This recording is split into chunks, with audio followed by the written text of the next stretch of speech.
Air kopi tersebut berubah menjadi warna merah darah.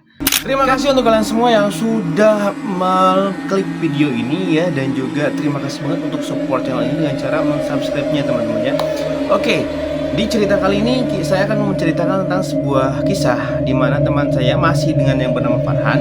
Nah, Farhan ini pernah disesatin oleh jin ya ke salah satu gunung angker, di mana gunung tersebut ternyata tidak ada apa-apa. Tapi menurut Farhan bahwa dia itu pergi ke salah satu tempat pariwisata. Oke, jadi kejadian itu hari Minggu pada tahun 2020 ya teman-teman. Nah, Farhan ini akan berangkat ke Pantai Pangandaran karena rumahnya itu kan ada di Tasik, dekat dengan Pantai Pangandaran. Nah, tiba di sana gitu ya, dia bersama satu orang temannya karena dia berangkat berdua. Nah, temannya ini ya ingin berangkat ke Pangandaran. Namun suatu ketika temannya ini tuh melihat ada segerombolan orang-orang menggunakan mobil dan bus pariwisata ke dalam sebuah gapura. Nah, temannya ini merasa bahwa wah, ternyata ada tempat pariwisata yang baru ya. Dibandingkan ya kita dengan ke Pangandaran, jauh dekat ke sini katanya. Nah, saking penasarannya karena ini baru, makanya Farhan dan juga satu orang temannya ini langsung berangkat ke dalam gapura tersebut ya, ke dalam kelompok tersebut ya, karena Farhan dan juga temannya penasaran kan. Nah, ketika sudah sampai di sana dan emang benar ada salah satu tempat pariwisata yang emang bagus ya. Di sana itu ada curug katanya.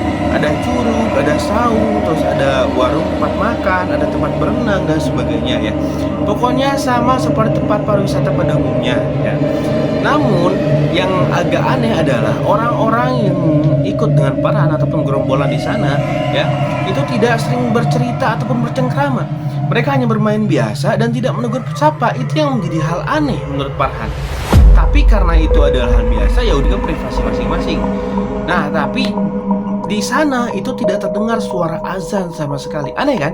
Padahal waktu itu sudah menunjukkan pada pukul 12 di jam Farhan, tapi tidak ada suara azan. Padahal ada kampung di sana itu menurut Farhan. Nah, tiba-tiba gitu ya, mereka itu nggak sengaja mesennya itu kopi dan juga sukro kalau nggak salah. Nah, Farhan ini bilang dia itu pergi ke warung untuk memesan kopi dan juga snack ya seperti sukro gitu kan. Nah, dia mampirlah ke salah satu warung. Nah, warung itu biasa ya, ibunya itu ramah. Terus warungnya itu ya agak gubuk gitu ya. Tahu lah ya kalau di pariwisata kayak gitu pasti ada gubuk-gubuk gitu, tempat warung seperti itu. Nah, dia pesan kan kopi dan juga sukro ya. Nah, tiba-tiba ada hal aneh di jaga warung, karena walaupun dia ramah tapi mukanya itu datar, kayak tidak menunjukkan ekspresi gitu loh. Bu, ini berapa? Oh, itu 5.000 kopi mas. Terus sukro berapa? Oh, itu 3.000. Tapi dengan ekspresi yang datar, gimana sih? Gue nggak bisa karena gue itu orangnya ya emang nggak bisa berekspresi, datar gitu. Nah, kalau udah gitu ya, bawalah gitu ya snack tersebut, kopi tersebut ke gubiag ataupun gubuk yang udah ditempatin sama Farhan temannya. Nah, tiba-tiba tidak berselang lama, waktu udah menunjukkan jam 3 nih ya, dan semuanya itu langsung henting entah kemana ya, hening. Wah, kok hening ya?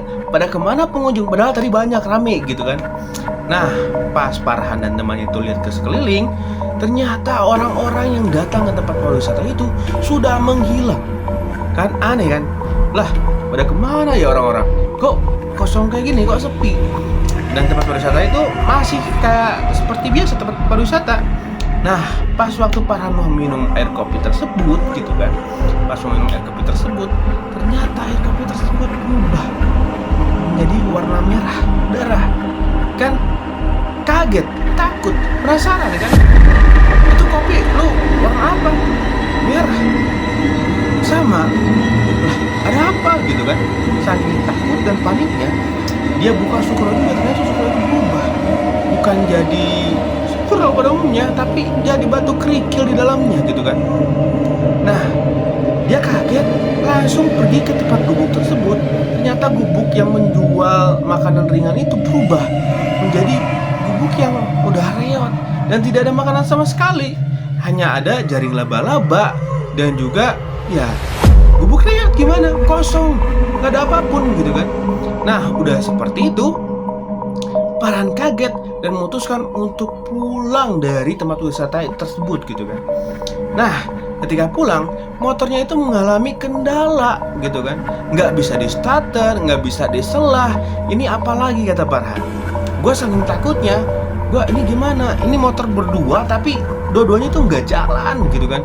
Saking takutnya, ya Allah gimana. Ya udah, tadi kita kan nggak sholat, mungkin gara-gara hal itu. Ya udah, kita ambil wudhu dulu tuh di air, sholat dulu. Nah, air terjun tersebut masih berbentuk air ya, sholat biasa. Nah, kalau udah sholat, nah si motornya itu langsung jalan cekur gitu kan. Nah, udah sholat, si Farhan ini langsung tengok ke belakang, ternyata pariwisata itu langsung berubah jadi lubang, jadi hutan gitu, gak ada namanya tempat pariwisata, berubah gitu kan. Saking takutnya, Farhan dan teman-temannya ini langsung berangkat pulang. Nah, sampailah ke salah satu warung gitu kan, karena si Farhan dan temannya ini belum ngopi sama sekali, belum jajan sama sekali. Nah, sambil ngopi gitu kan, Pak, saya tadi ke atas ke tempat pariwisata, tapi tempat wisatanya itu hilang gitu. Nah, si bapaknya ini aneh, lah pariwisata di mana Mas? Ini gak ada tempat pariwisata, itu hanya gunung. Wah, iya Mas, iya gunung dan juga cuma ada hutan gitu kan, nggak ada yang namanya tempat pariwisata. Emang sih kata si bapaknya itu, emang gunung itu emang ada penunggunya dan sudah lama juga gitu, nggak ada orang yang mau ke sana karena suka disesatin di jalan. Mas beruntung banget masih bisa pulang dengan keadaannya selamat bersama temannya ini gitu. Wah, gimana dong Mas? Ya nggak apa-apa gitu kata si bapaknya. Ya udah Pak, minum kopinya aja gitu kan, kopi sama snack, lapar belum makan dari pagi gitu kan. Nah udah kayak gitu, Mas emang cepetan pulang deh ya, takutnya ada apa-apa, dan jangan lupa ya buat deketin sama Allah, langsung sholat aja pulangnya. Oh iya Mas. Nah udah pulang, Farhan itu langsung hidup di rumah temannya karena udah kemalaman juga. Pulang sholat, makan gitu kan bersama orang tuanya, ngobrol. Nah besoknya Farhan dan satu temannya ini itu langsung jatuh sakit ya, langsung jatuh sakit selama 3 hari 3 malam sambil keringetan dan juga memikirkan tempat pariwisata tersebut. Nah, gimana menurut kalian? Ini fakta atau mitos gitu ya? Emang ada ya tempat pariwisata hantu? Coba kalian yang punya cerita-cerita yang lain boleh ya, kalian komen di bawah. Dan juga jangan lupa untuk subscribe untuk cerita selanjutnya. Oke, terima kasih.